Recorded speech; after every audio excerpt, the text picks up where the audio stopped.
সন্দেশখালীর viral video নিয়ে Abhishek Bandyopadhyay supreme কোর্টে যাওয়ার হুঁশিয়ারি দিতেই সুর চড়িয়েছেন সুকান্ত মজুমদার। তাঁর কথায় 600 থেকে 700-র উপর অভিযোগ জমা পড়েছে, তাই সুপ্রিম কোর্টে গেলেও কোনো প্রভাব পড়বে না। তাঁর কথায় শেখ শাহজাহান বিদেশ থেকে অস্ত্র কিনে মাটিতে পুঁতে রেখেছিলেন, আদিবাসীদের জমি কেড়ে নিয়েছেন, মহিলাদের নির্যাতন করেছেন, তাকে তো অভিষেক বন্দ্যোপাধ্যায় বাঁচাবেই। ভিডিও কোনো ম্যাটার বলে আমার মনে হয় না। 600-700 মহিলা পুরুষ মিলে এফিডেভিট করে দিয়েছে, তো তাতে ভিডিওতে কে একজন কি বললো সেটা তো কোনো বিষয় নেই। শেখ শাহজাহান বিদেশ থেকে অস্ত্র নিয়ে এসে মাটিতে পুঁতে রেখেছে, ল্যান্ড জেহাদ করেছে, ল্যান্ড গ্র্যাব করেছে, আদিবাসী এসটি মহিলাদের উপর অত্যাচার করেছে, তো স্বাভাবিক তার পাশে অভিষেক বন্দ্যোপাধ্যায় দাঁড়াবে।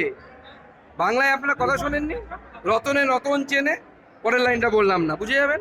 এদিকে ডেরেক ওব্রায়েনের সঙ্গে বৈঠকের পরেই পুরনো ফর্মে কুণাল ঘোষ। ভাইরাল ভিডিও নিয়ে কুণাল ঘোষের বক্তব্য, সরকার বিরোধী চক্রান্ত হয়েছে যা রাষ্ট্রদ্রোহী তার সামিল। গঙ্গাধর কোয়েল সহ বাকিদের গ্রেফতারির দাবি জানিয়েছেন তিনি। বিজেপি এজেন্সিকে ঢাল হিসেবে ব্যবহার করতে চাইছে বলেও অভিযোগ করেছেন কুণাল ঘোষ। এটা তো রাজ্যের বিরোধী, সরকার বিরোধী মিথ্যা উন্মাদনা তৈরি করতে যাওয়া। ফলে এর জন্য আইনে নির্দিষ্ট কিছু প্রভিশন আছে, সেটা এখন ঠিক কি স্টেজে আছে সেই আইনের পথটা প্রশাসন পুলিশ বলতে পারবে। অবিলম্বে সেই অ্যাকশন গুলো শুরু হওয়া উচিত।